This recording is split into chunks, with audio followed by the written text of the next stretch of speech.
Muchas gracias por el pase. Vamos a hacer un repaso de algunos temas o tópicos selectos específicos que tienen que ver con el área de ortodoncia. Primero hablaremos algo sobre desarrollo de la dentición y oclusión, en la cual representa uno de los estudios más importantes cuando queremos hacer manejo del espacio, ya que existen diferentes momentos o periodos que probablemente podrían representar, colocar alguna aparatología. Sin embargo, esto, en la medida del conocimiento de esta área, vamos a ver que probablemente el manejo sería mejor si es que pudiéramos tener o fijar alguno de los conceptos al respecto. Es muy conocido porque esta área, pues, es un área de especialización en el área de la ortodoncia que tiene que ver mucho con pacientes en crecimiento, pacientes que están desarrollando un apiñamiento, una mordida cruzada y que es importante poder detectarlo a temprana edad. Las características de una dentición decidua tienen que ver en el sentido de que todavía tenemos un sistema estomatognático que todavía no está del todo desarrollado y que va a presentar algunas características particulares que tienen que ver con un momento importante en el niño, en lo que son los procesos de aumento de la dimensión vertical, ensanchamiento del arco, distancia intercanina, distancia intermolar.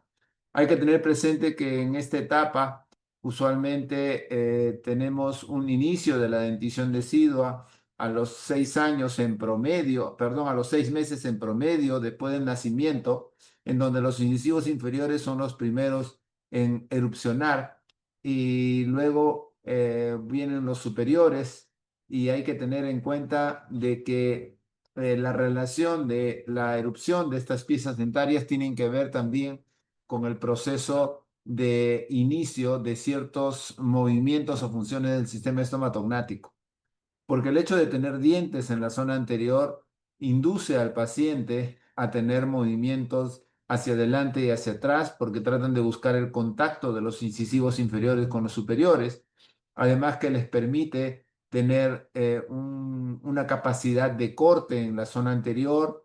Empieza el periodo de ablactancia, ¿no? Es decir, el periodo en la cual la alimentación empieza a cambiar desde la leche materna a alimentos semisólidos de fácil digestión, ¿no? Y que con la aparición de los caninos empiezan los momentos o los movimientos de lateralidad para tratar de, con estas piezas dentarias, desgarrar algunos alimentos por la propia función de los caninos. Y con la erupción de las molares empieza lo que se llama la primera dimensión vertical. Otros le llaman el primer levante de mordida.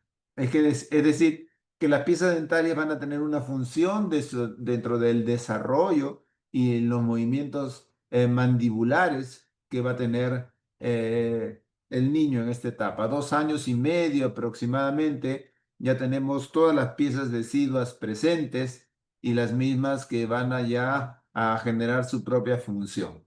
En este momento la cavidad glenoidea y el cóndilo mandibular tampoco están del todo desarrollados.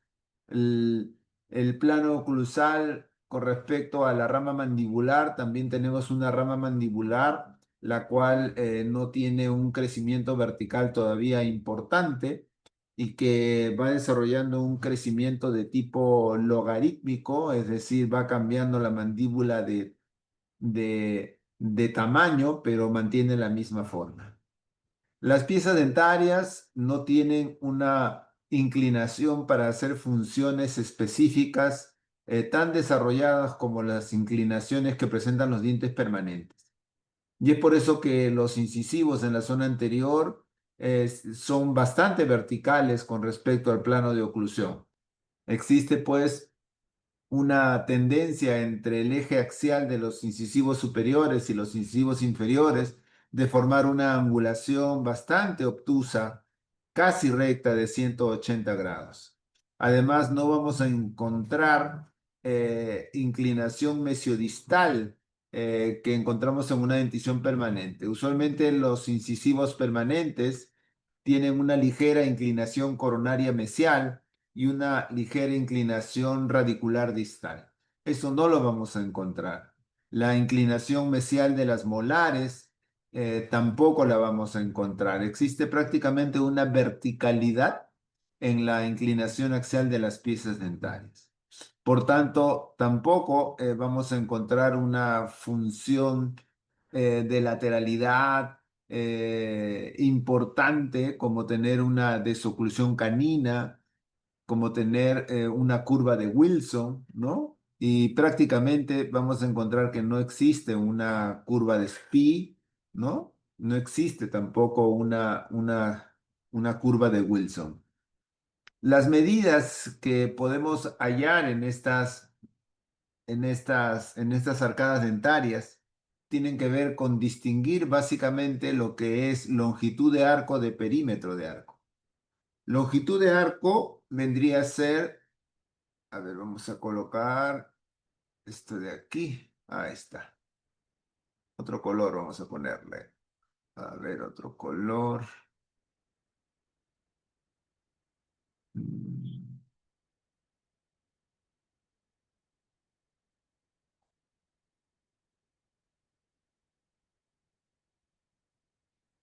A ver, celestito. La longitud de arco está representada por una distancia que va a nivel de los incisivos centrales superiores, a nivel del rafe medio palatino, con la porción más distal de la última molar. Eso es longitud de arco. Otros autores le llaman a esto también profundidad de arco. Y el perímetro de arco representa más bien una superficie en la cual las piezas dentarias se alinean dentro de la arcada dental. Entonces, tenemos longitud de arco o profundidad de arco y perímetro de arco, ¿no? Son las medidas que usualmente vamos a utilizar. Entonces, es importante no confundir lo que es longitud de arco de perímetro de arco. La distancia intercanina, que se mide de punta de cúspide de canino a punta de cúspide de canino, y la distancia intermolar, que se puede medir de fosa a fosa, o se puede medir de cara vestibular a cara vestibular. Esto va a depender de los distintos autores que van a proponer esta forma de medición. Existen maloclusiones en niños y diríamos, bueno, muchos años atrás decían, bueno, ¿para qué vamos a tratar un paciente niño en dentición decidua? Mejor esperemos que cambie su dentición permanente porque eso va a permitir en realidad hacer un solo trabajo. Pero hemos encontrado a nivel de niños que existen dos tipos de maloclusiones. Una maloclusión que representa una falta de alineamiento dentario, pero que no tiene una consecuencia directa sobre la instalación de una maloclusión, como puede ser un ligero apiñamiento a nivel de los incisivos. Pero existen maloclusiones que sí van a tener una injerencia directa y pueden afectar el crecimiento y desarrollo de los maxilares. Por ejemplo, se considera a la mordida cruzada anterior, mordida cruzada individual, mordida cruzada posterior o cualquier tipo de mordida cruzada, un elemento de interferencia que inhibe, en este caso, como ven la mordida cruzada anterior, inhiben el crecimiento maxilar hacia adelante. Entonces genera un bloqueo del crecimiento maxilar. Y más bien le da la posibilidad de tener un mayor incremento de crecimiento mandibular. Entonces, estas son las maloclusiones que sí deben tener o generar importancia en el tratamiento de un paciente niño. Este es un paciente de 3 años y medio, ¿no? Con mordida cruzada anterior. La mordida cruzada anterior, entonces, es uno de los problemas más influyentes sobre la alteración del crecimiento y desarrollo normal de un paciente. Existen pacientes que tienen mordida cruzada, como este de aquí, pero existen también maloclusiones que tienen que ver y relacionarse con alteraciones de forma. Miren este incisivo de aquí. En la cara palatina tiene una especie de bloque adamantino, pero este bloque adamantino ustedes tienen que tener cuidado. ¿Por qué? Porque debajo de ese bloque adamantino es muy probable que exista tejido pulpar, porque el tejido pulpar sigue la silueta externa de la parte adamantina. Entonces, hay que tener bastante cuidado, vamos a borrar esto, bastante cuidado de tener que hacer stripping aquí, ¿no? Si este diente no hubiese estado en mordida cruzada, tengan la seguridad de que no hubiésemos tenido poder tener una oclusión adecuada. Y el diente se mantiene así porque tiene una mordida cruzada invertida, ¿no? Vemos acá también, miren, dientes que están en condición de... Permítame acá. Ah, está. Que están en condición de fusión, ¿ve? Aquí, ¿ve? Un diente que tiene condición de fusión. Entonces también existen maloclusiones que pueden estar relacionadas a la forma dental, ¿no?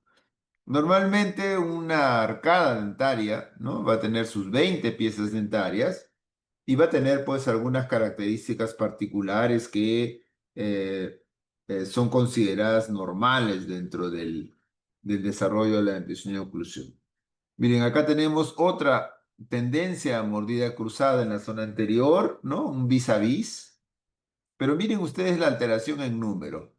Acá yo tengo un incisivo, acá yo tengo otro incisivo, acá yo tengo otro incisivo, acá tengo otro incisivo y acá tengo otro incisivo. Miren, 5 incisivos yo tengo en este paciente.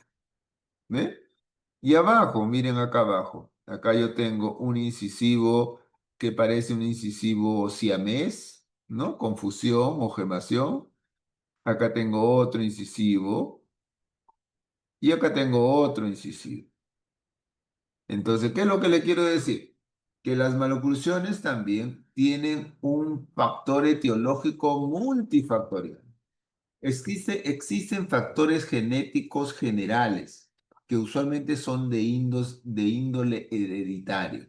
Por ejemplo, en este niño o esta niña tiene un perfil medio recto, ¿no? Medio recto, diría yo, hasta un poco, un crecimiento mandibular un poco diferente a lo que normalmente se debería ver. Miren, este perfil de un niño tiene un perfil un poco más convexo, eso es lo normal, porque la mandíbula está en un proceso de crecimiento hacia adelante.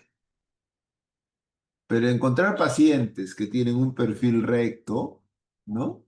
Entonces es paciente que de repente tiene un problema esquelético. Asociado a alteraciones de forma, tiene una displasia esquelética dentaria. Y por qué no también decirlo de tipo funcional.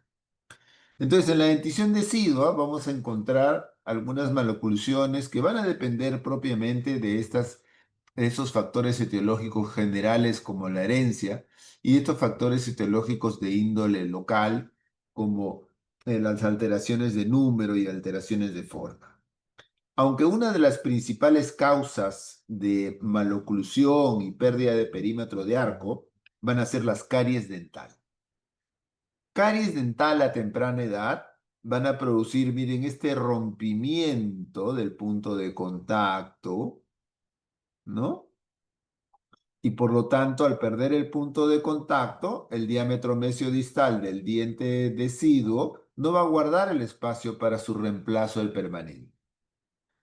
Miren acá este tipo de lesión recurrente, ¿no? Que le han hecho tratamientos con pasta Trimix y todo ello, y que bueno, llega un momento en que ya no responde al tratamiento. Entonces, ¿qué va a generar esto? Acá ya generó una pérdida del espacio, medio milímetro o un milímetro. Y acá esto va a tener que ser extraído y al ser extraído hay que pensar en algún tipo de mantenedor de espacio.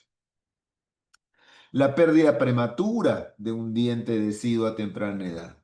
¿Qué puede afectar? Bueno, no va a poder cesear adecuadamente, no va a poder pronunciar la letra S. ¿No? Acá más bien lo que va a tener es una posibilidad de generar alteración de la función. ¿Por qué? Porque va a generar una eh, protrusión de la lengua. ¿Y por qué no? Con el constante día a día, poder generar una mordida abierta anterior, además de ser una característica antiestética, ¿no? Le van a decir sin diente, le van a decir chilindrina, todo le pueden decir a este paciente, ¿no? Entonces, en dentición decidua vamos a encontrar muchas características que nos van a permitir poder este, eh, nos van a permitir poder eh, eh, entender, ¿no? Los tipos de maloclusiones que vamos a encontrar. Y estas cosas tienen que tener un tratamiento de tipo preventivo interceptivo, ¿no? Eso es muy importante poder determinar.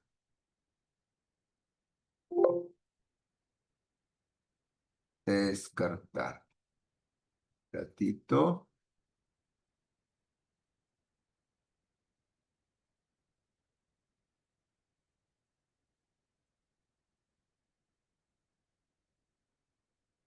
Eso. ¿Cuáles son las variables que influyen en el alineamiento del incisivo?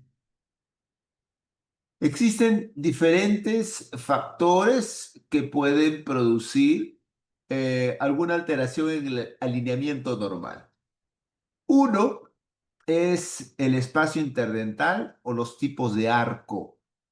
Me refiero a que en la dentición decidua se describe dos tipos de arco, ¿no? Un arco con espacios fisiológicos y un arco sin espacio fisiológico.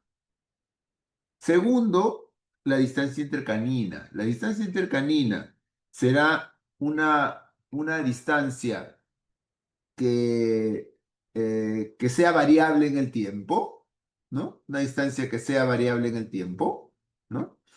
Un momentito, por favor. Un momentito. ¿Dónde está acá?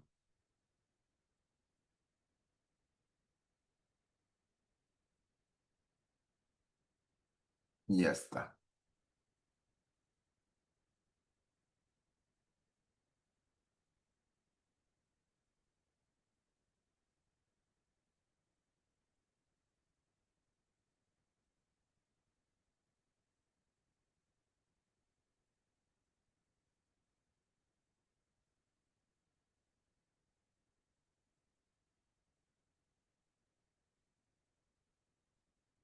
Existen cambios de la distancia intercanina, ¿no? Y cambios dimensionales que hay que tener en cuenta. Existen aumentos espontáneos de la distancia intercanina entre la dentición decidua y la dentición permanente.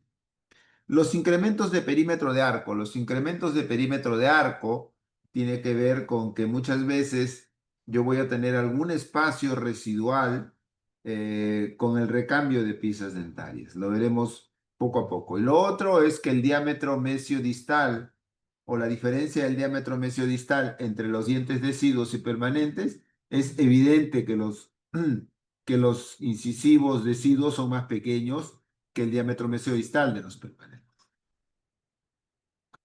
El espacio interdental o los tipos de arco.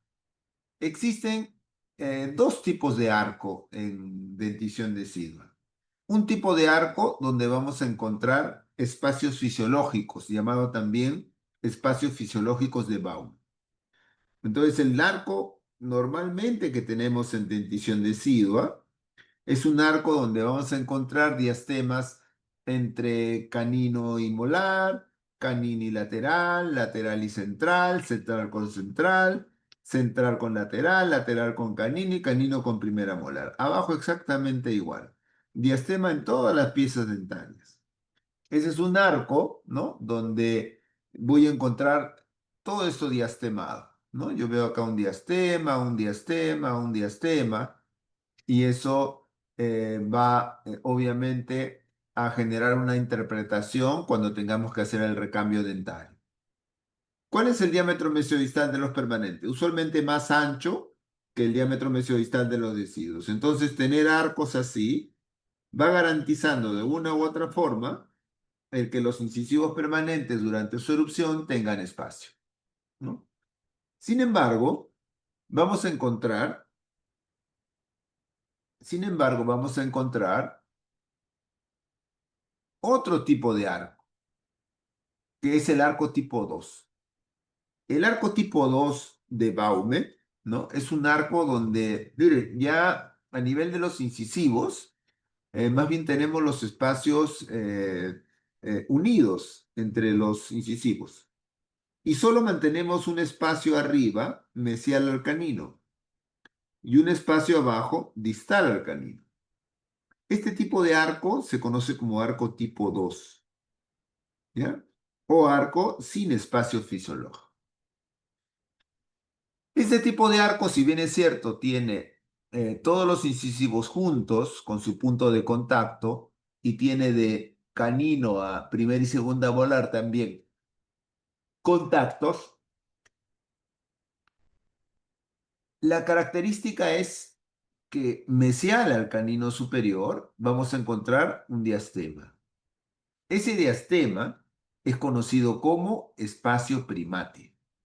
Y el espacio primate no es más que una condición de la dentición decidua muy similar a la que tienen nuestros eh, antecesores, que son los primates, donde ellos presentan justamente ese espacio ahí, y por eso se le llama espacio primate.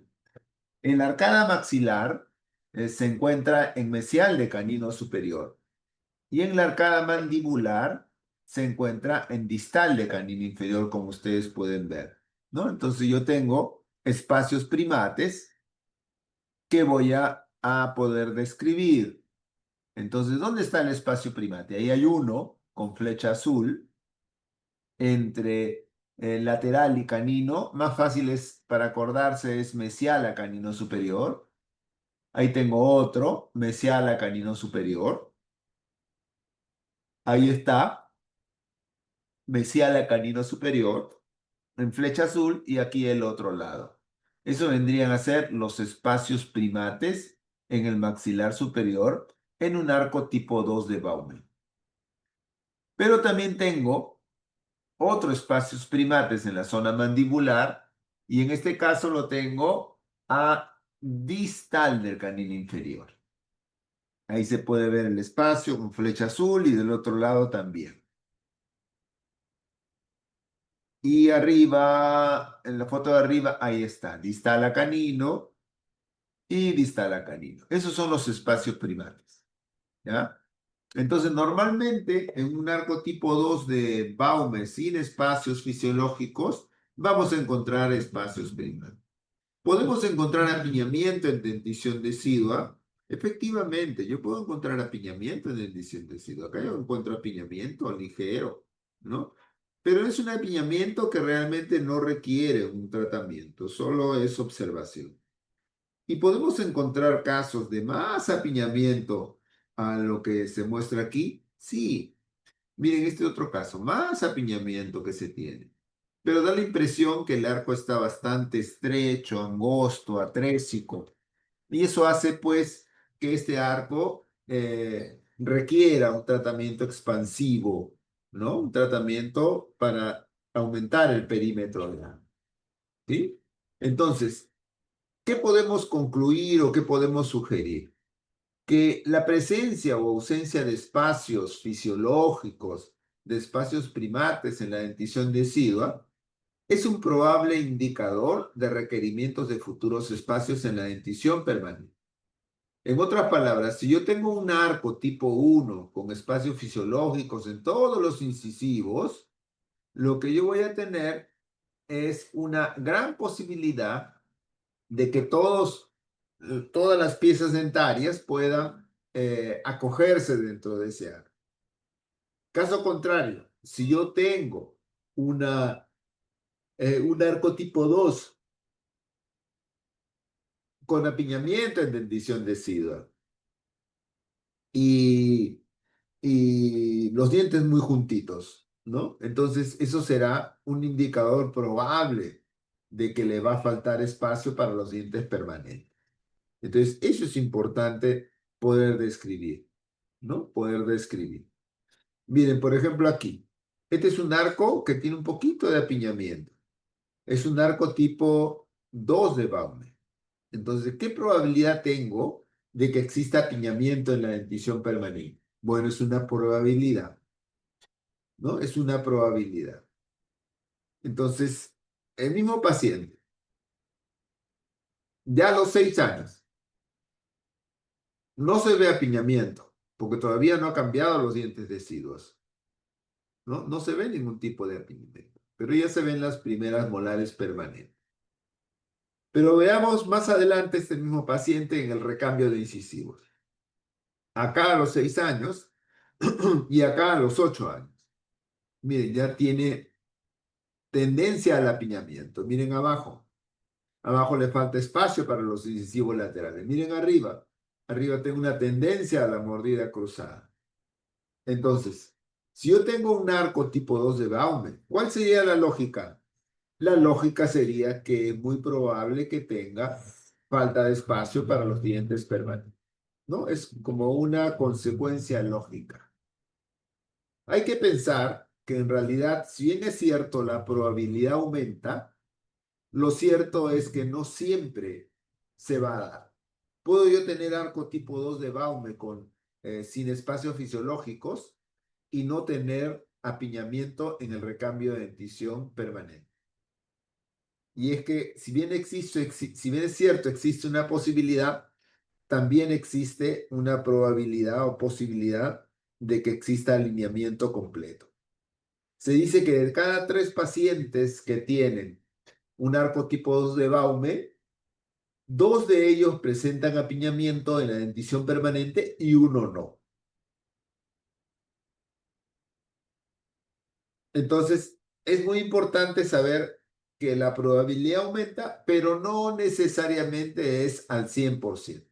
No necesariamente es al 100%. Acá podemos ver cómo se llama esa línea punteada. Esa línea punteada, ¿no? Se llama perímetro de arco. ¿Qué será la distancia intercanina? Bueno, la distancia intercanina se toma de punta de cúspide canino a punta de cúspide de canino. ¿Existen variaciones de la distancia intercanina? Sí, en la arcada mandibular podemos ver de que la distancia intercanina puede aumentar en el cierre del espacio primate. ¿Dónde se encuentra el espacio primate? En la arcada mandibular, distal a canino inferior. Al encontrarse distal a canino inferior, esos caninos podrían inclinarse cerrando el espacio primate, pero al cerrando el espacio primate, ¿qué es lo que va a hacer? Va a ensanchar el arco, es decir, se va a colocar en una posición más distal y ligeramente más abierta. Entonces, el aumento de distancia intercanina puede variar justamente con la erupción de los incisivos inferiores. Se dice que los incisivos inferiores al erupcionar tienen la capacidad de poder generar un empuje sobre el lateral deciduo y ahí generar un aumento de la distancia intercanina, ¿no? Eso es lo que se sabe, ¿no? Eso es lo que se sabe. Se dice que cuando esta distancia intercanina es de 28 milímetros, rara vez se presenta apiñamiento, ¿no? Eso lo encontró el doctor Haber cuando hablaba de dentición decidua, ¿no? Entonces, es importante, ¿no? Poder tener en cuenta estas observaciones, ¿no? Estas observaciones. Veamos aquí, a ver, esta dinámica acá, vamos a ver.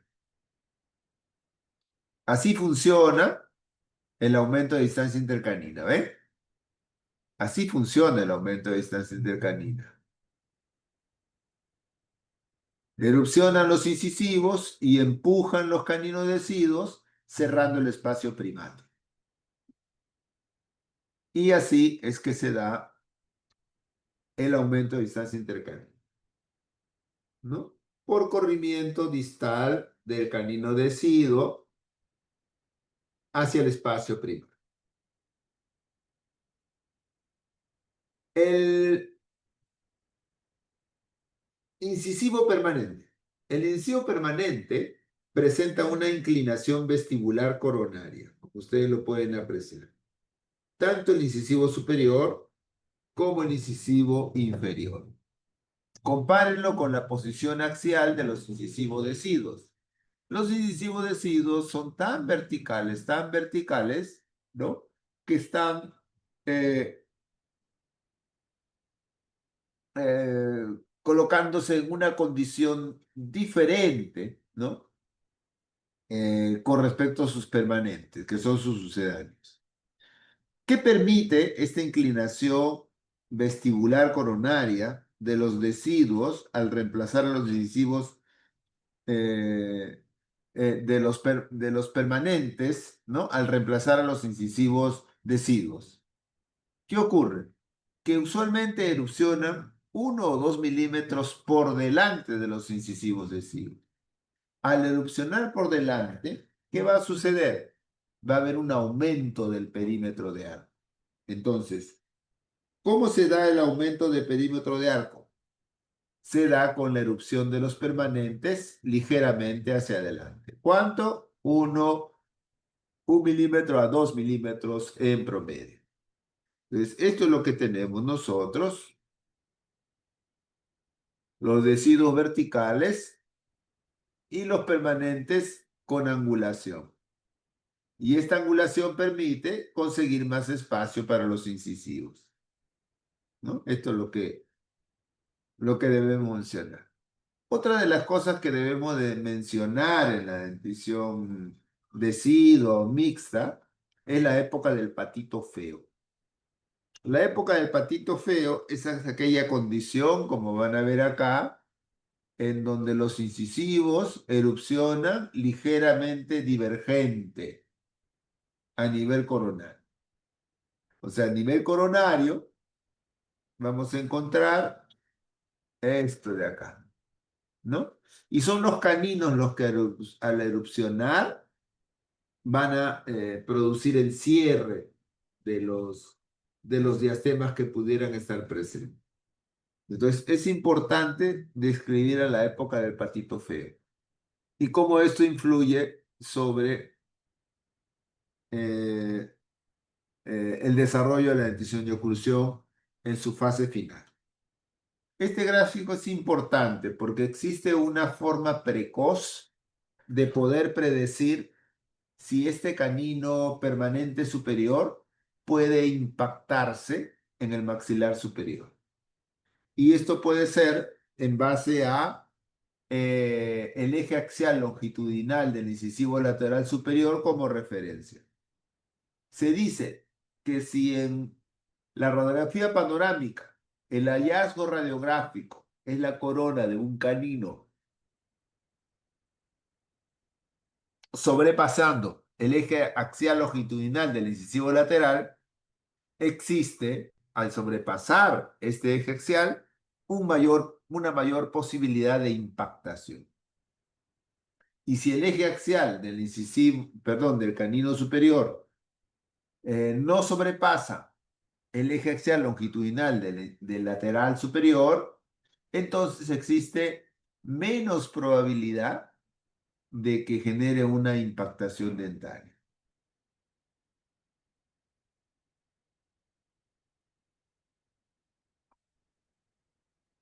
Miren el recambio de los caninos acá. Es obvio que existe una marcada diferencia entre los incisivos permanentes con los incisivos deciduos. Esta marcada diferencia en el maxilar superior puede ser aproximadamente 8 milímetros y en el maxilar inferior puede ser aproximadamente 6 o 7 milímetros. ¿Cómo se llama esta característica de diferencia entre el diámetro mesiodistal de los deciduos con los permanentes? ¿Alguno de ustedes sabe?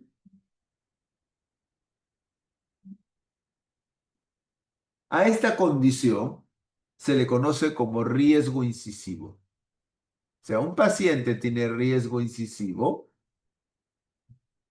un paciente tiene riesgo incisivo cuando el diámetro mesiodistal de los permanentes es muy grande con respecto al diámetro mesiodistal de los deciduos.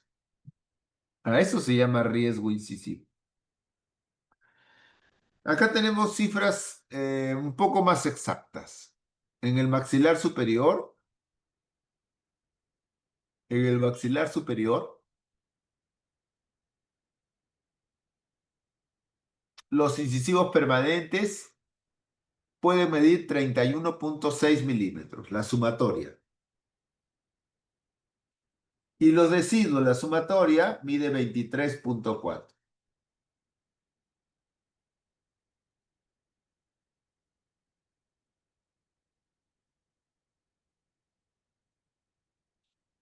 Esta diferencia en el maxilar superior es de 8,2 milímetros.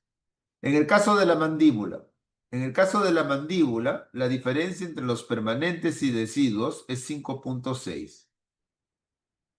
Entonces, el riesgo incisivo superior viene a ser 8,2 milímetros y el riesgo incisivo inferior viene a ser 5,6. ¿Cómo es que este riesgo incisivo se elimina de manera fisiológica? Una de las principales razones es la inclinación vestibular coronaria de los incisivos permanentes al, eh, al reemplazar a los dientes deciduos. Es decir, cuando un diente permanente erupciona por delante del incisivo deciduo. Eso hace que el incisivo se coloque 1 milímetro o 2 milímetros por delante. Por cada milímetro de vestibularización de un incisivo superior, se consiguen 2 milímetros de perímetro de arco, ¿no? Esa es la relación del riesgo incisivo, ¿no? La relación del riesgo incisivo.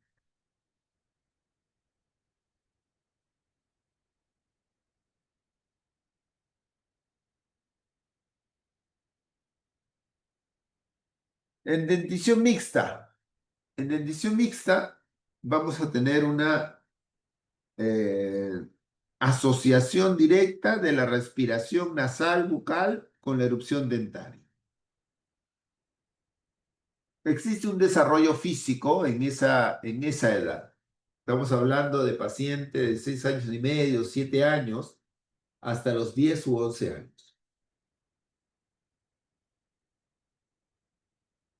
Lo que tenemos acá es que la segunda parte de la infancia, desde los 5 a 6 años hasta la pubertad, se caracteriza por importantes cambios sociales y conductistas y por una prolongación del patrón de crecimiento físico del periodo anterior. Entonces, en esta edad, 5 o 6 años de dentición mixta, no solo vamos a observar cambios importantes a nivel de la arcada, sino también cambios a nivel de su entorno social, ¿no? De su capacidad de relacionarse con los otros niños, ¿no? A los 7 años, el niño ya completó su desarrollo neural, es decir, ya va a tener una mejor capacidad de poder aprender lo cognitivo. En esta época también existe mucha proliferación en la medida de la predisposición que tengan los pacientes de tener hipertrofia amigdaliana, vegetaciones adenoideas, ¿no? Es muy, muy importante. Ahora, el ritmo de crecimiento corporal general es más estable si lo comparamos al ritmo cuando recién el niño está en proceso de amamantamiento al nacimiento, ¿no? Al nacimiento. Así que acá tenemos una dentición decidua, ¿no? Perdón, mixta, ¿no? Porque está la molar permanente y que ya la hemos descrito hace un momento. ¿Cuáles son los aspectos más importantes de conocer todos estos aspectos? ¿Qué hemos visto? Riesgo incisivo. ¿Qué hemos visto? La época del patito feo. ¿Qué hemos visto? Arco tipo 1, arco tipo 2 de Bauer. ¿Y esto con qué está relacionado? Con la correcta falta de, la correcta, el correcto alineamiento de los dientes o la falta del espacio para los mismos, ¿no? En otras palabras, al conocer todo esto, yo puedo desarrollar una estrategia de tratamiento que le suelo llamar utilización del perímetro de arco. Utilización del perímetro de arco. Eso es lo que se basa. Otra característica en el sector posterior es el hecho de que el 76% de pacientes presentan este plano recto terminal.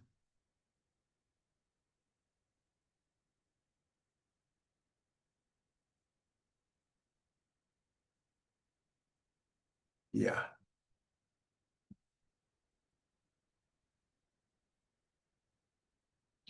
Mire, que esta es la molar superior.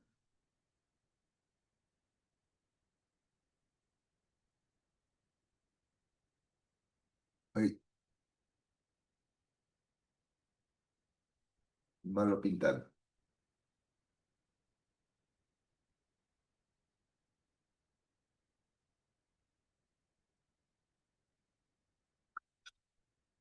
Mire, la segunda molar decidua, la segunda molar decidua,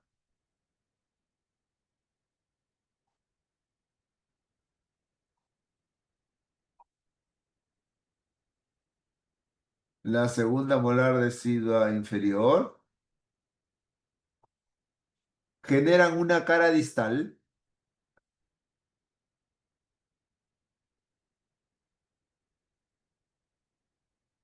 recta, así como se ve,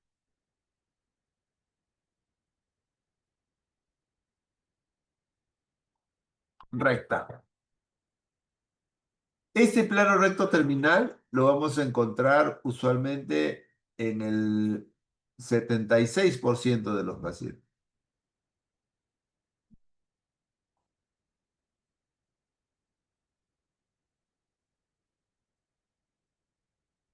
Plano recto terminal. Pero también pueden haber variaciones, donde aquí yo tengo una mesialización de la molar inferior. O aquí, donde yo tengo también una distalización de la molar superior.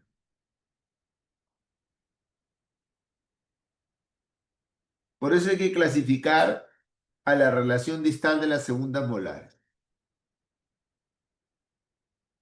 ¿Qué es un plano terminal recto? Ah, cuando una sola línea hace coincidir la cara distal de la segunda molar superior con la cara distal de la segunda molar inferior. Es una relación distal. La otra posibilidad, ¿no? Es tener un escalón mesial, pero eso se da en el 14% de los pacientes. Y la otra posibilidad es un escalón distal, un 10%.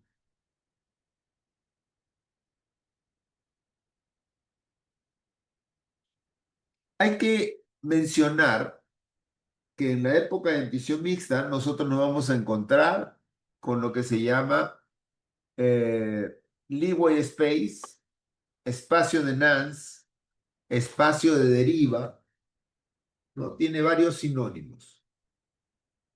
Y es que en el sector posterior realmente el diámetro mesiodistal del canino deciduo más la primera y segunda molar decidua es mayor que el diámetro mesiodistal del canino deciduo, bueno, perdón, del canino permanente, primera premolar y segunda premolar. Por lo tanto, vamos a encontrar que que los dientes de los dientes deciduos son más grandes que los permanentes. ¿Cuánto más grandes se estima? Se estima que en el maxilar superior es más grande 0,9 milímetros por cuadrante y que en el maxilar inferior es 1,7 milímetros por cuadrante. Eso es lo que se estima de este espacio residual que tenemos aquí. Mientras atrás los deciduos en su sumatoria son más grandes que los permanentes, en la zona de incisivos ocurre lo contrario.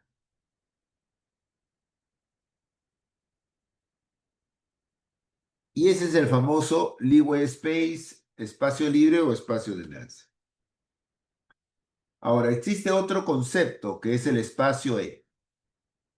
El espacio E, el espacio E, se refiere básicamente, vamos a ver,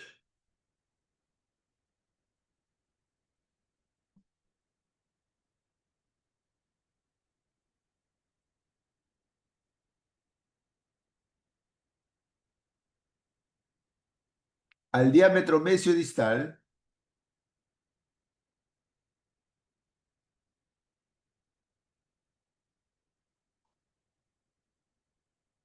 menos,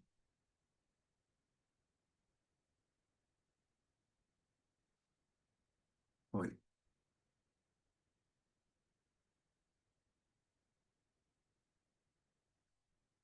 vamos a dibujar otro.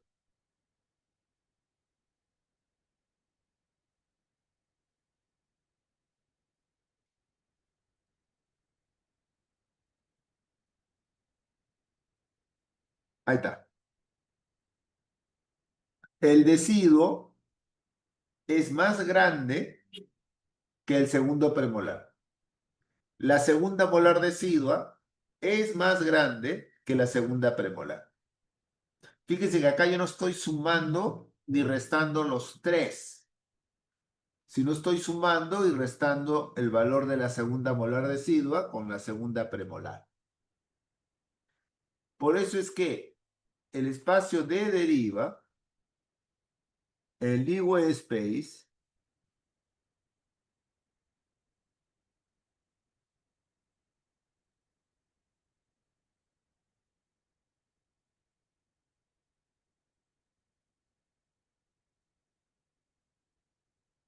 ahí está.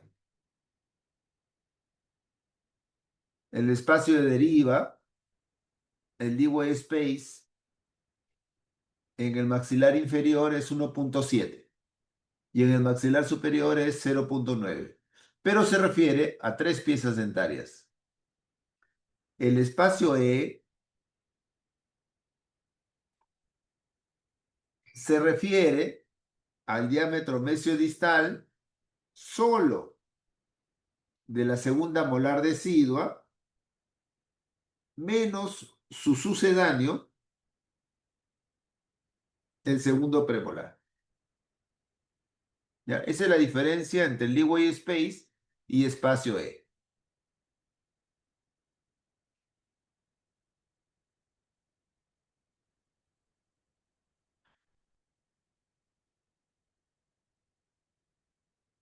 Las caras distales de las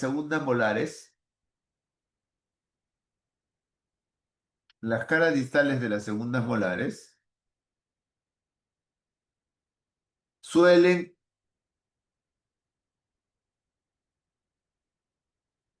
dar plano recto terminal,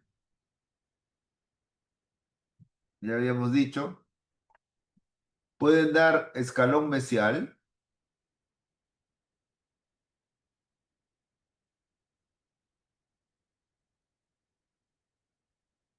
o pueden dar escalón distal. ¿Por qué es importante describirlo?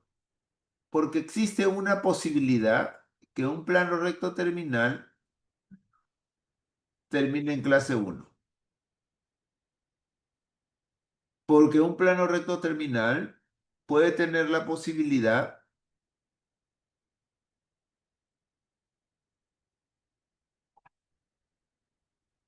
puede terminar en clase 2. Lo mismo, un escalón mesial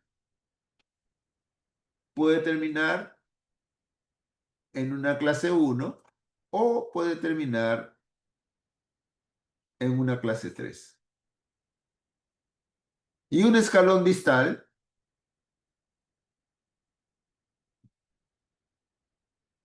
va a terminar sí y solo sí en clase 2, ¿no? Entonces, esa es la importancia de la relación distal de las segundas molares deciduas. Veamos en esta animación.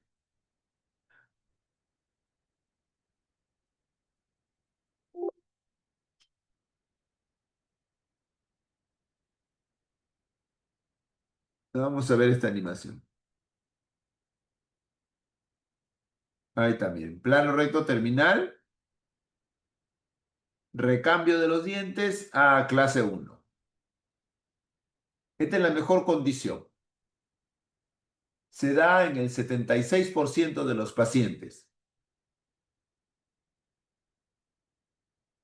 Nuevamente vamos a darle. Plano recto terminal y termina en clase 1.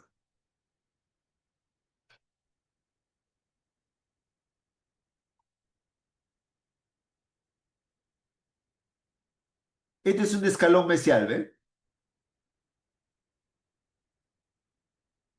Este es un escalón mesial. Vamos a ver.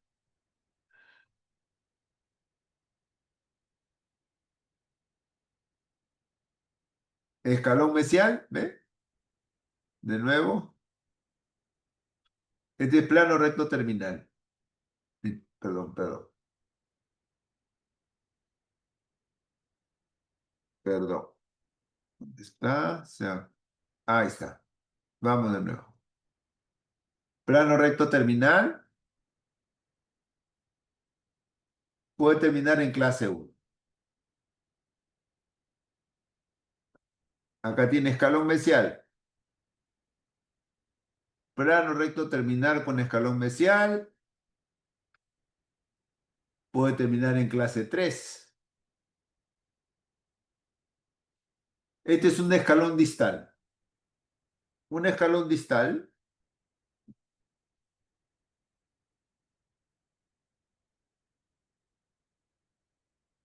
siempre termina en clase 2.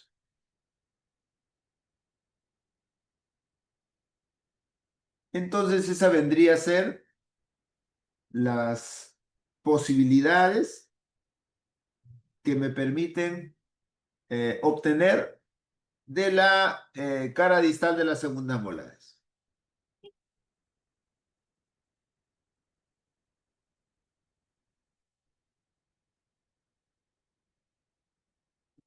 ¿Cuánto es el leeway space en la arcada mandibular?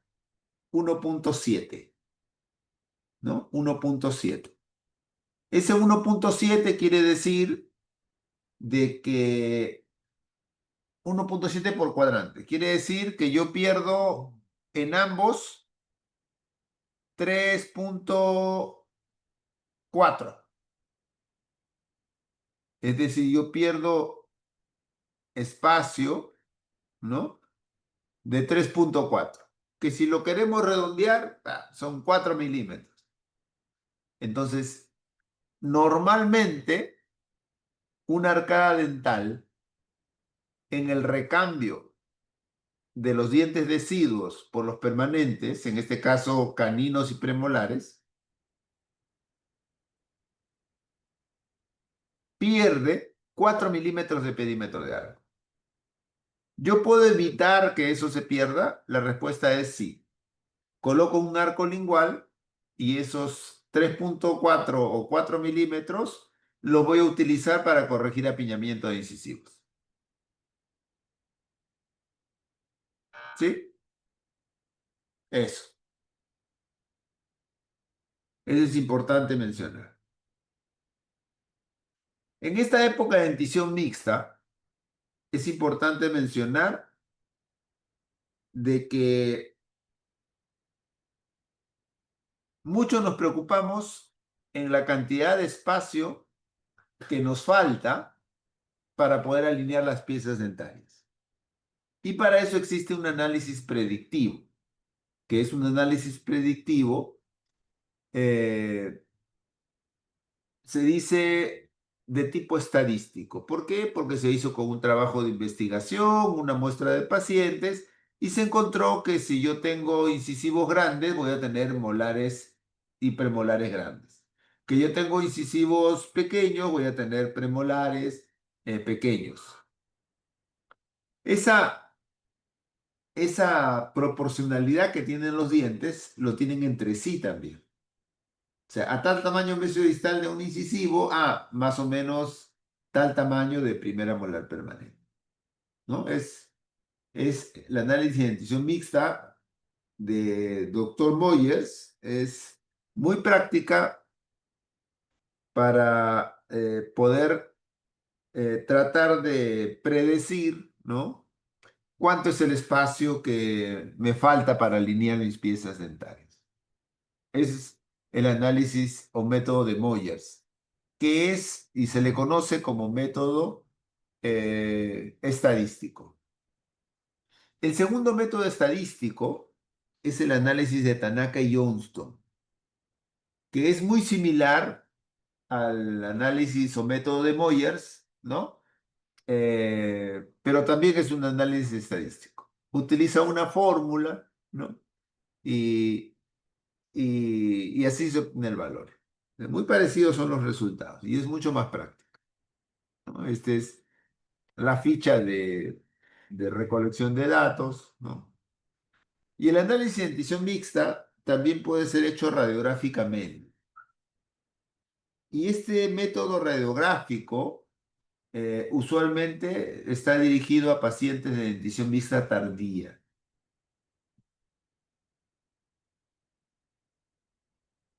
Entonces, el método radiográfico se aplica más en dentición mixta tardía.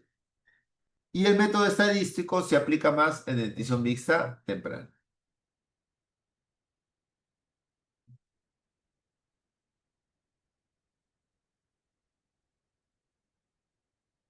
Método radiográfico. Esta es su escala y eso es lo que se tiene. ¿Alguna pregunta hasta aquí, colegas? ¿Alguna pregunta? Ninguna.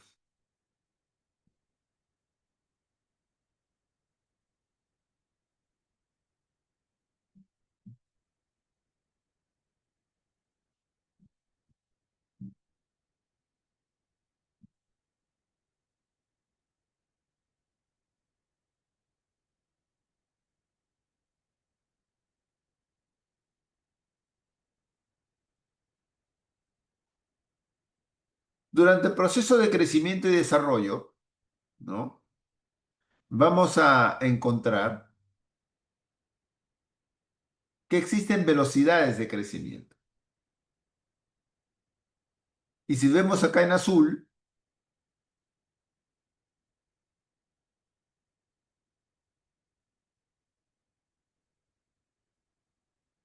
vemos que se da siguiendo esta curva.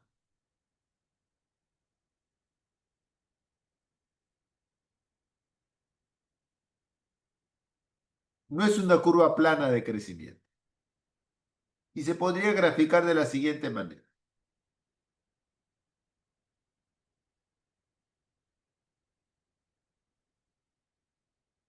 Existe en la segunda infancia un primer pico de crecimiento. Estamos hablando de niños de 4 o 5 años. Pero existe en la adolescencia un momento importante de crecimiento puberal.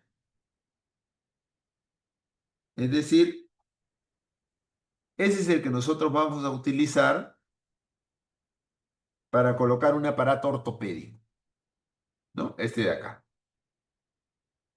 Yo encuentro una aceleración, un pico y una desaceleración, ¿no? Ese es el momento más importante. Esa curva de crecimiento me permite poder realizar tratamientos ortopédicos y poder generar cambios importantes. Porque en ese momento donde el niño está creciendo, todo aquello que yo haga va a generar un cambio bastante influyente. Pasado eso o antes de eso, realmente no se puede explotar muy bien el proceso de enseñanza-aprendizaje.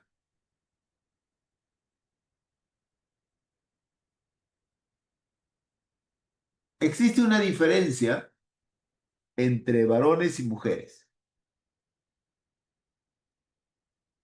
En azul tenemos el crecimiento masculino. ¿Qué me quiere qué me quiere decir esta información? En que se produce un tiempo después, un año después, pero tiene un crecimiento en mayor cuantía.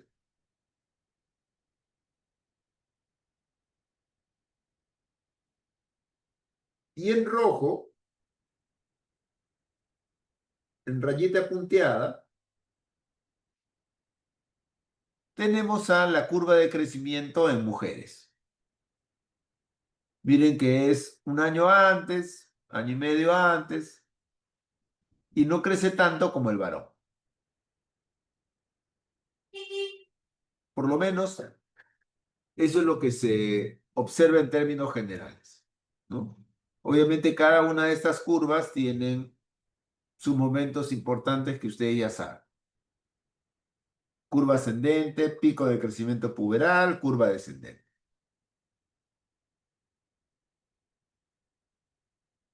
El pico de crecimiento puberal en hombres y en mujeres es distinto, porque el varón crece más, el varón estaturalmente, ¿no? Puede ganar 10 centímetros de altura. La mujer, 8 centímetros. La curva de crecimiento puberal en los varones, como decíamos, se da después que en el caso de las mujeres, ¿no? Se da después. Y el aumento también de peso es diferente en mujeres que en varones. Más aumenta de peso los varones que las mujeres, pues se hacen más grandes. Entonces, ¿qué relación hay entre crecimiento puberal y tratamiento ortodóntico? La relación más importante que tienen estos dos conceptos es el pico de crecimiento. Porque el pico de crecimiento me va a permitir identificar en qué momento se encuentra para un tratamiento ortopédico eficiente. Un arco extraoral, una máscara facial, un bionator, etc.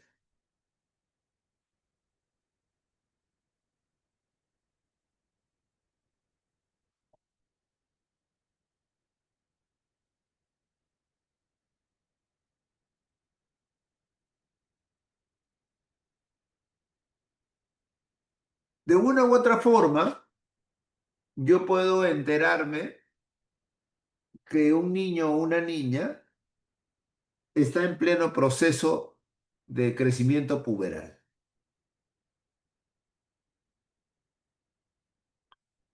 ¿Y cuáles son esas formas de poder detectar este crecimiento puberal? Unos dicen el desarrollo gonadal, desarrollo del vello pubiano, desarrollo de eh, las glándulas mamarias, ¿no? Son características sexuales secundarias.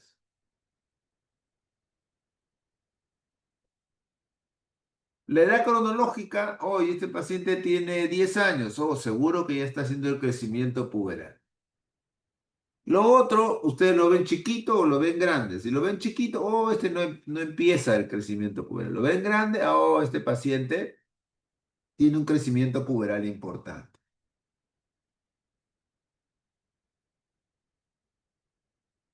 Pero el indicador más importante es el desarrollo esqueletal. Es el indicador que me va a permitir realmente identificar en qué momento de la curva de crecimiento puberal se encuentra el paciente.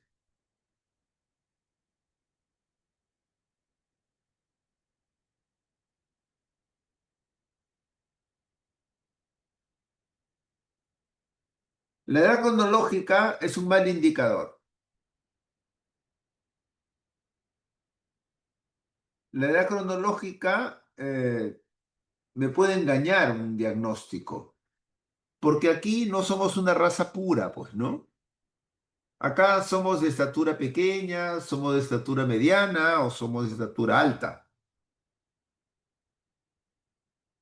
Entonces, la edad cronológica eh, puede tener muchos desaciertos en relación a la talla, por ejemplo, antes de tomarle una radiografía de mano y muñeca. Por lo tanto, se concluye que la edad ósea es la más acertada para considerar en qué momento mi paciente se encuentra de la curva de crecimiento puberal.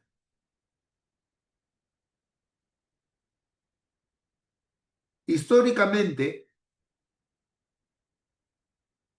tenemos muchos autores que han propuesto una forma de analizar una radiografía de mano y muñeca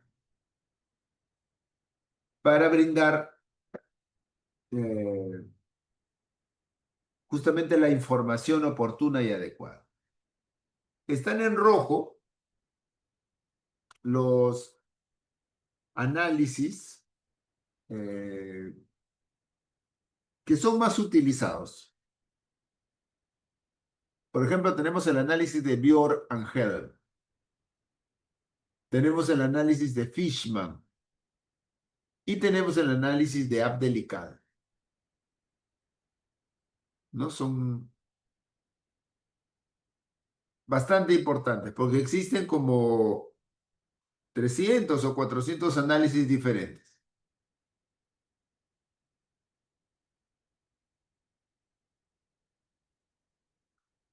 Pero cualquier hueso de la economía humana es tangible para encontrar su maduración esquelética.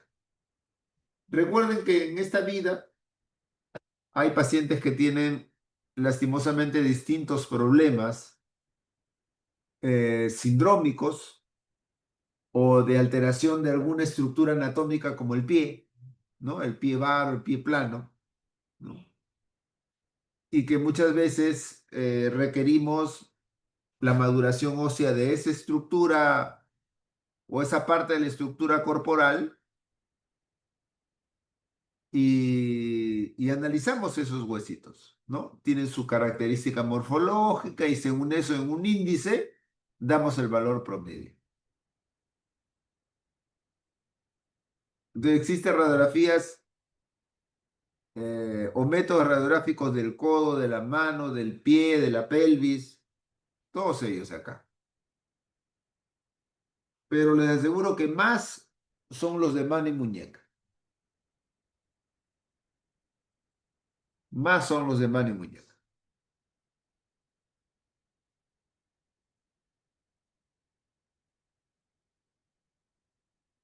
Existen distintos métodos entonces que me permiten analizar la edad esquelética. Ya dijimos Bjork, Yaradak, Fishman y Abdelicader.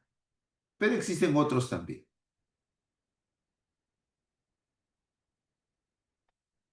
Entonces, anatomía de la mano. Para la anatomía de la mano, necesito saber la identificación de los distintos huesitos involucrados en una mano y muñeca. ¿Por qué se utiliza la mano y muñeca? Porque yo puedo ver 28 huesos. Y ustedes saben que entre los huesos, propios huesos de un mismo paciente, tienen momentos diferentes de crecimiento. Entonces, nosotros pensamos que terminó el crecimiento, ¿no? Sin embargo, la radiografía de mano y muñeca, a través del análisis de mano y muñeca, me va a determinar aquello que necesito saber. La parte anatómica es muy interesante. Miren, acá tenemos cúbito, el más delgadito. Ah, cúbito, radio, 8 huesos del carpo, hilera distal, perdón, hilera proximal, hilera distal. Se dice proximal cuando está más cerca al cuerpo, se dice distal cuando está más lejos del cuerpo.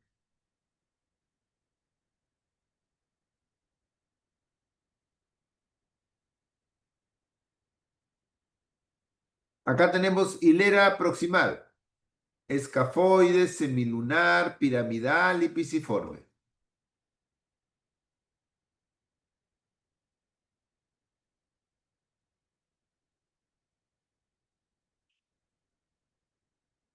Luego tenemos en azul los metacarpianos. Tenemos la hilera distal del carpo. Trapecio, trapezoide, hueso grande, hueso ganchoso. Escafoide, semilunar, piramidal y pisiforme. ¿Ve? Hay que aprendérselo. Todos los metacarpianos tienen su epífisis hacia distal. ¿Ven acá el epífisis hacia distal? Excepto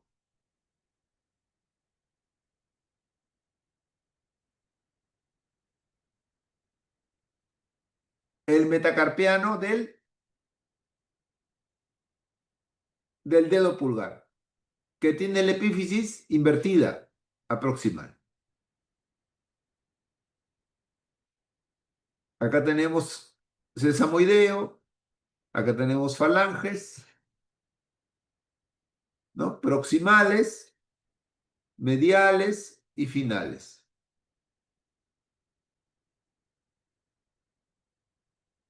Así, más sencillo.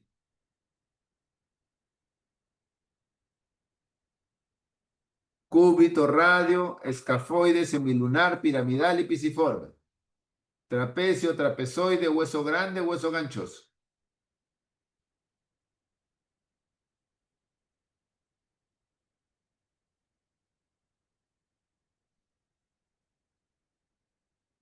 Ahí tenemos una mano, tenemos el carpo y vamos a ver en... Ahí está, ve. Mire, trapecio, trapezoide, piramidal y pisiforme.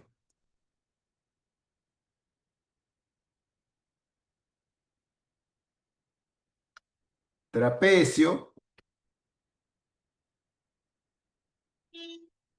o escafoides, semilunar, piramidal y pisiforme. Hilera proximal. Hilera distal. Trapecio, trapezoide, hueso grande y hueso ganchoso.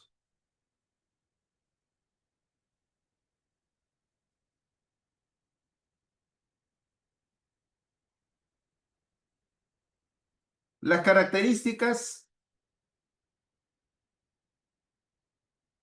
que hay que ver en mano y muñeca, viendo estos huesos largos, es que la epífisis presenta una morfología tipo sombrero con respecto a la diáfisis. Pero ¿cómo yo sé que esta estructura de la falange de un hueso largo se encuentra en un momento eh, de crecimiento y desarrollo? Una epífisis eh, todavía no muy desarrollada es aquella que tiene el borde bien delgadito.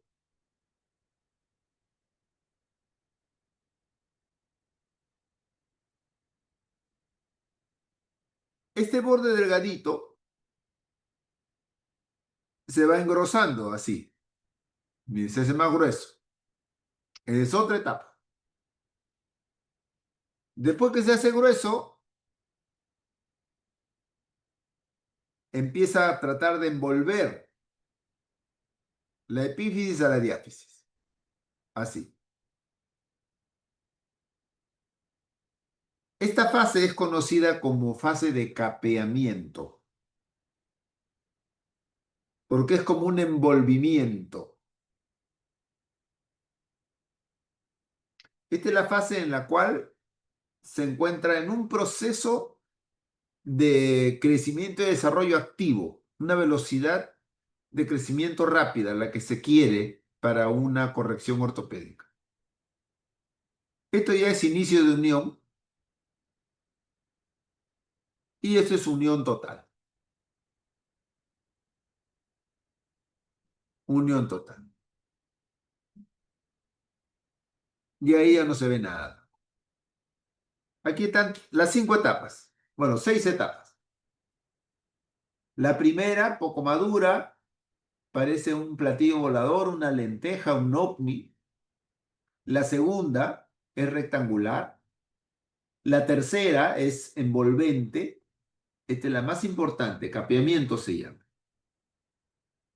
Inicio de unión, unión y ya unión total.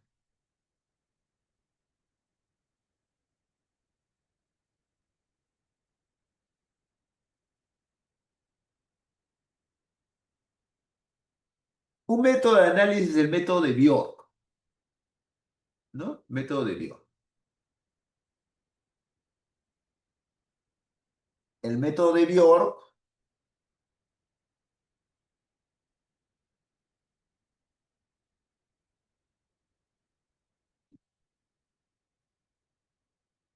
en mano y muñeca se hace con mano derecha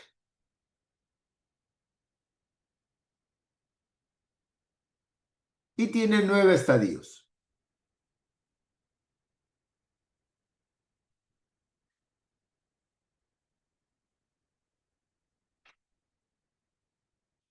Ahí están los 9 estadios en radio Paco. ¿Cómo se llama este hueso? Radio. ¿Cómo se llama este hueso? Ganchoso. ¿Cómo se llama este hueso? Pisiforme. ¿Cómo se llama este hueso? Sesamoideo. ¿Cómo se llama este hueso? Ah, falange proximal. ¿Cómo se llama acá? Falange proximal del dedo pulgar. Falange proximal del dedo índice. Falange proximal, medial y final del hueso del dedo medio. Y eso es lo que se analiza. 9 estadios. Aquí están los 9 estadios. Los 3 primeros son estadios iniciales. Los 3 últimos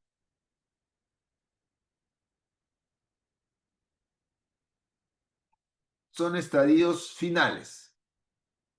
Y los intermedios son estadios de una velocidad de crecimiento increíble.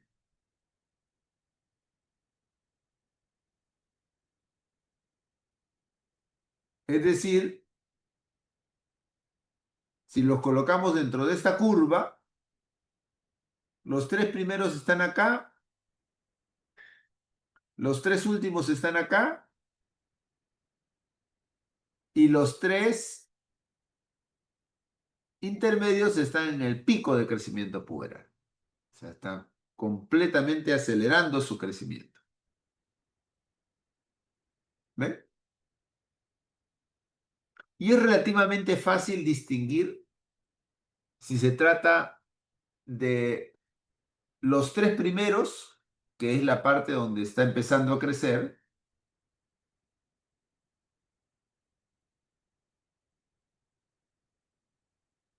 y los tres últimos,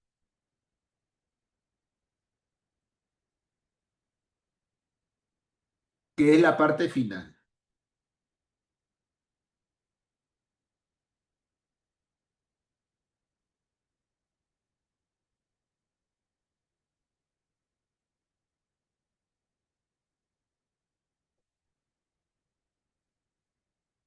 Los tres primeros, ustedes van a ver un signo igual. Y los tres últimos, ustedes van a ver un signo U. Este igual representa, vamos a volver, representa, vamos a cambiarle esto, solo para pautar,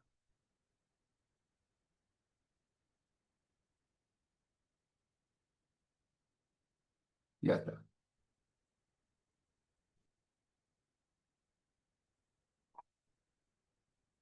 Este es igual.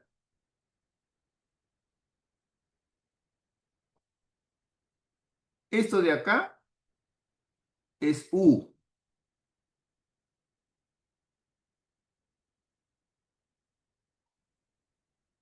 Y esta de acá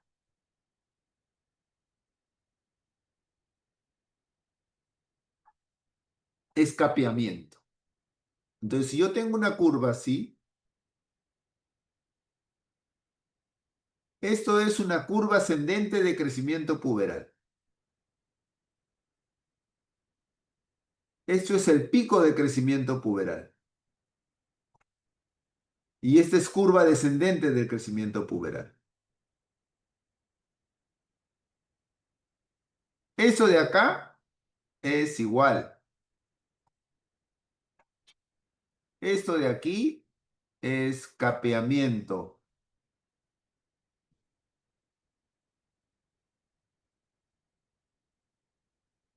Y esto de aquí es U, de unión.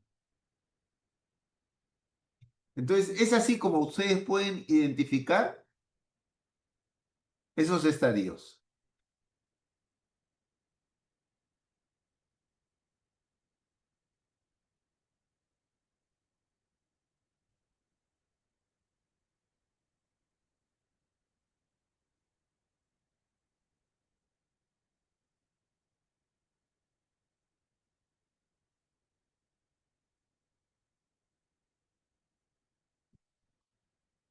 Entonces, volvamos al método de Bjork.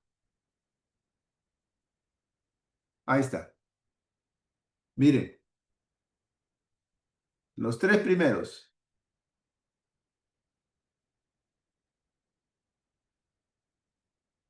¿Ven? Los tres primeros.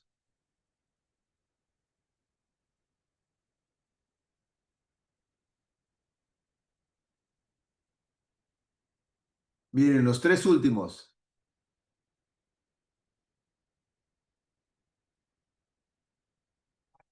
Y los intermedios, en donde,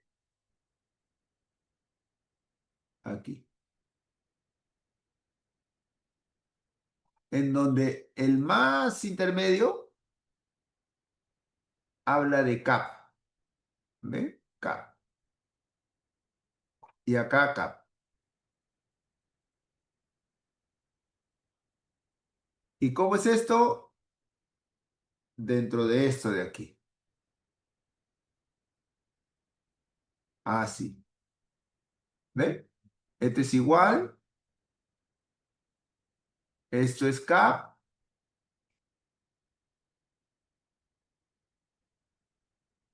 de capeamiento y esto es U.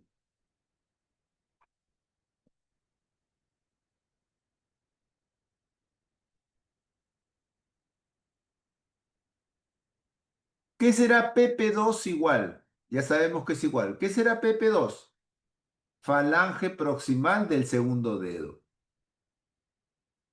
¿Cuál es el segundo dedo? Este.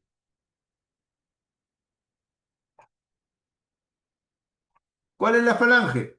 Cualquiera de estas tres. La proximal, la que está aquí, la más cercana. Falange, ¿no? Falange proximal del segundo dedo. Ah, ya está. ¿Cómo será MP3 igual? Falange medial del tercer dedo. ¿Cuál es el tercer dedo? Este, el medio, el tercer dedo. ¿Cuál es la falange medial? Esta es la falange medial. ¿Ve? Sencillo. ¿Qué será RU? Radio. Ahí está el radio. ¿Y qué será U? Unión. Unión. ¿Ya? Entonces, yo creo que con esta explicación ustedes van a tener ya más clara cómo identificar los distintos estadios en una radiografía de mano y muñeca.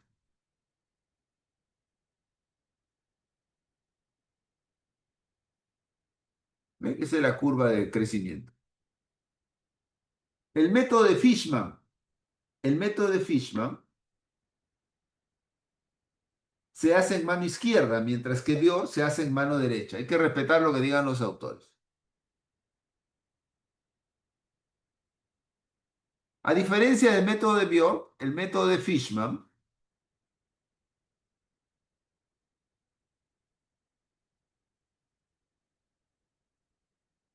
utiliza 11 estadios.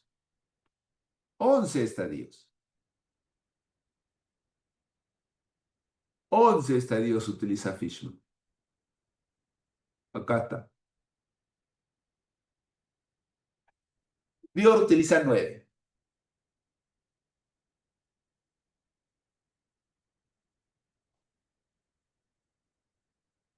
Igualito, miren. Como son 11, pero igual, ustedes divídanlo en 3. Los tres primeros, igual. ¿Cómo es? Así. Acá es igual.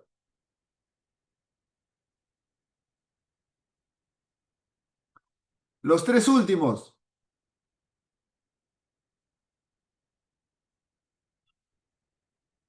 curva descendente. Ah. Uy, pero dice F, que no, no dice, no es su. Ah, F es igual, porque F es sinónimo de U de unión. Unión o fusión es lo mismo. Y los tres intermedios. Miren, los tres intermedios. K, K.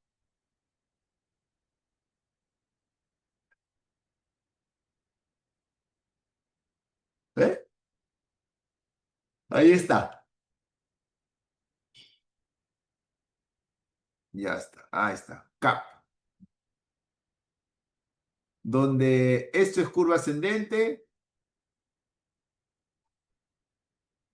esto es el pico y esto será curva descendente. Es el método de Fishman. El método de Abdel y Kader, por qué se utiliza? Se utiliza por su practicidad y porque lo podemos hacer en el consultorio dental. Toman una radiografía periapical y le van a tomar de la mano izquierda la falange media del dedo medio.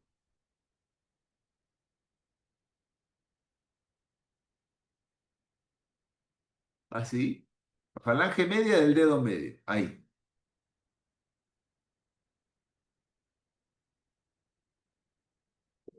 Y con eso, ustedes analizan un solo dedo o una sola falange. ¿Por qué es bueno? Porque es práctico. Se puede hacer con una radiografía periapical y se analiza solamente la falange media del dedo medio. ¿Qué es lo que se analiza? Esto. Miren, ahí está solo la falange. Cuando la falange del dedo medio está así, en forma de bordes agudos, entonces es curva ascendente. Así, más o menos así. ¿Ve? Ahí. Esa es la A del signo igual. Cuando hay un engrosamiento lateral, ahí. Cuando hay un capeamiento, ahí. ¿Ve? Un capeamiento es el pico.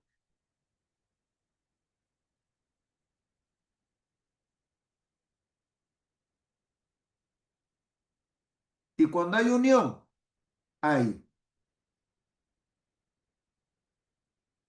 Así como está el gráfico, ¿no? Más cerradito, más fusionado, ahí.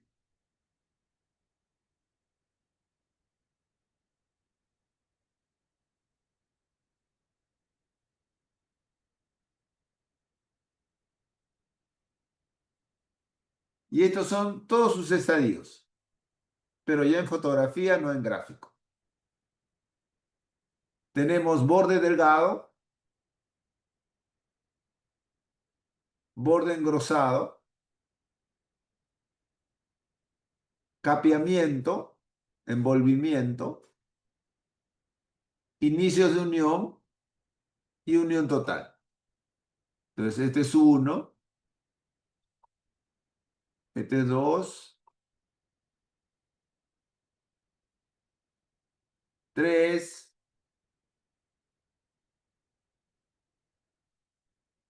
cuatro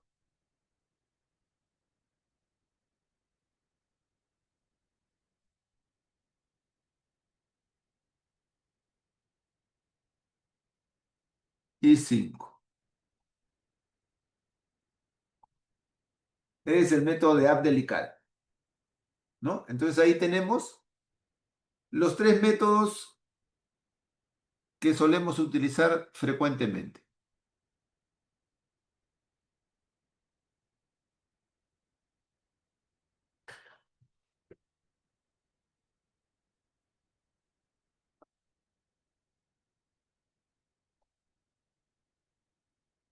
Ah, ya, un momento.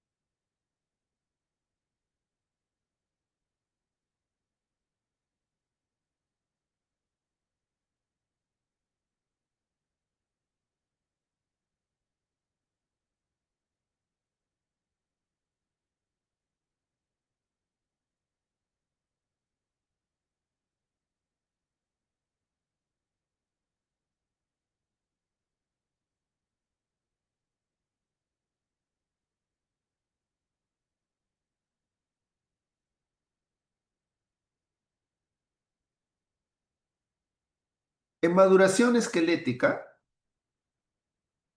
también existe un método utilizando la vértebra cervical.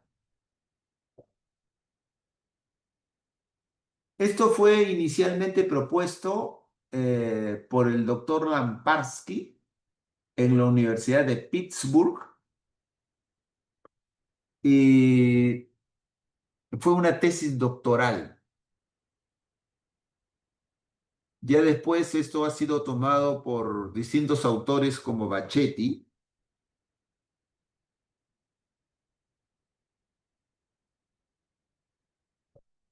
donde han hecho estudios de maduración de vértebras cervicales.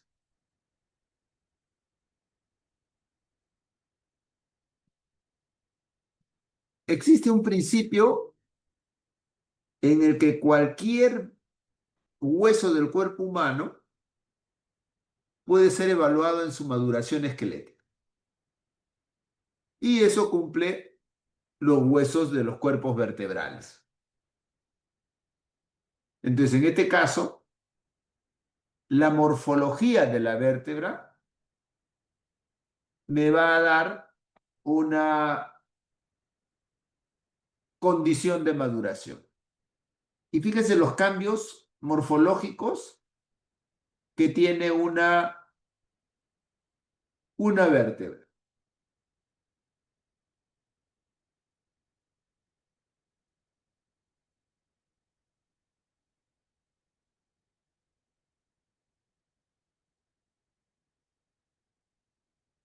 Entonces, si yo trazo una curva aquí,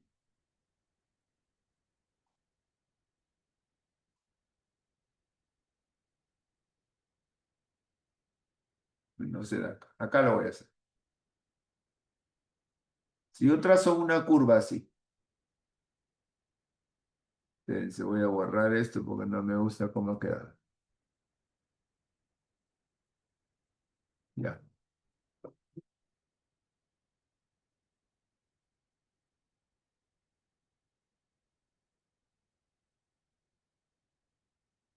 ya.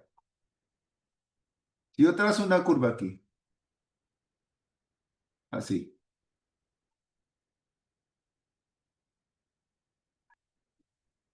Iniciación es aquí.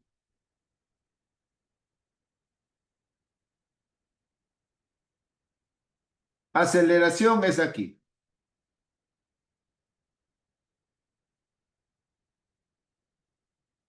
Transición es aquí.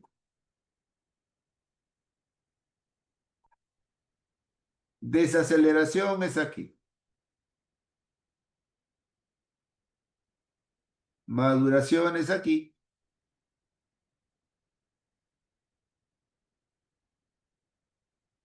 Y compleción es aquí. Así está ubicado. Cada morfología va a establecer una posición dentro de la curva de crecimiento puberal. Iniciación, aceleración, transición, desaceleración, maduración y compleción.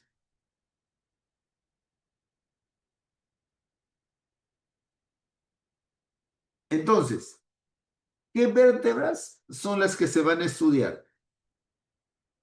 Axis, C3 y C4. ¿Por qué no se estudia el C1, que es el atlas? Porque el atlas no tiene cuerpo. ¿De cuál se estudia? C2, que es el axis. C3 y C4. Son tres vértebras las que se analizan en esas formas.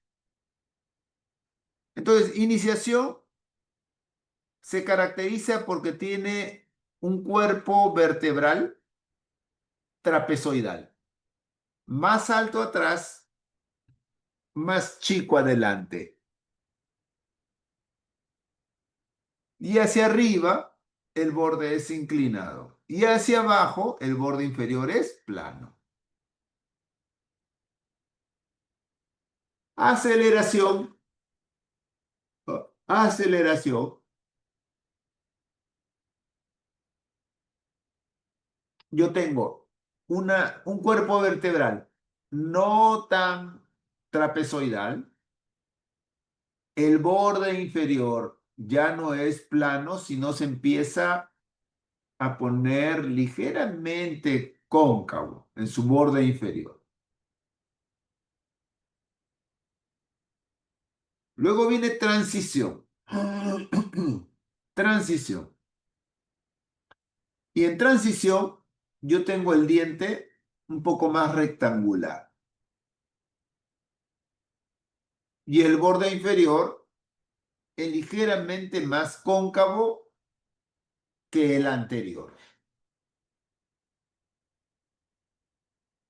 Esa morfología donde yo tengo un borde inferior ligeramente más cóncavo y más cuadrado es porque estoy casi en el pico de crecimiento puberal.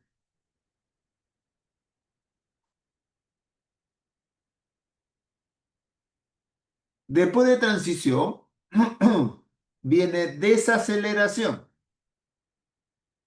y en desaceleración el cuerpo vertebral es ligeramente más alto que ancho. Es decir, ya no es cuadrado, sino es rectangular en alto.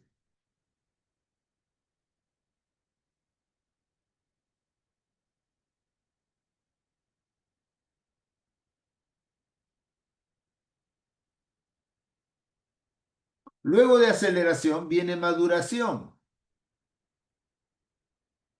Ya le queda una insignificante cantidad de crecimiento esperado.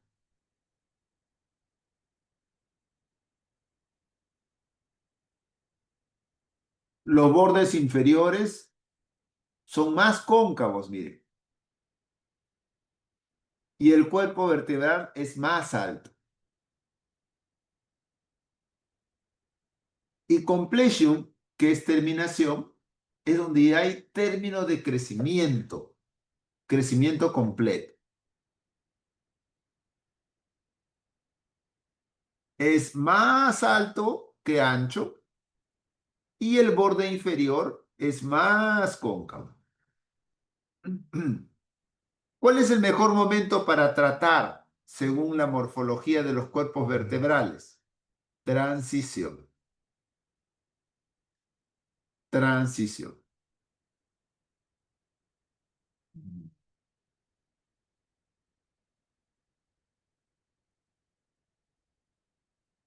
¿Cuál es la ventaja del estudio de cuerpos vertebrales?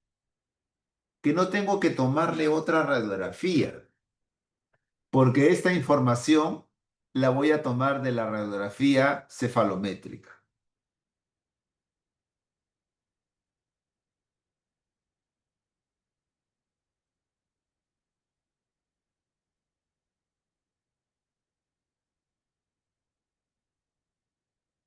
Estos son los gráficos. Iniciación, ¿no? Bien trapezoidal. Aceleración, menos trapezoidal. El borde inferior ligeramente cóncavo. Transición, que es el pico de crecimiento puberal, es un poco más cuadrado y el borde inferior es ligeramente más cóncavo. Luego viene desaceleración, porque es cuando empieza a bajar la curva de crecimiento puberal. Luego viene maduración, más alto que ancho, un piquito de crecimiento puberal. Y luego viene ya terminación, que es la última etapa, es más alto.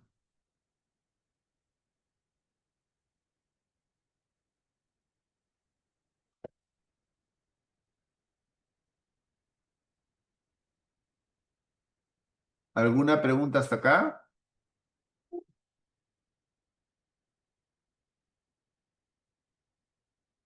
¿Ninguna pregunta?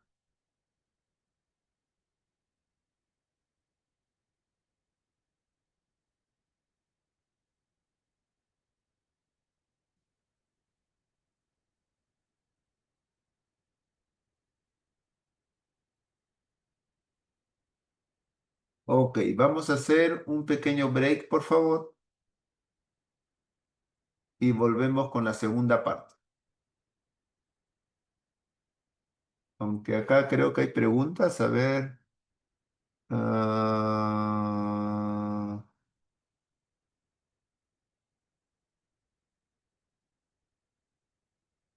a ver, podría definir la abreviatura.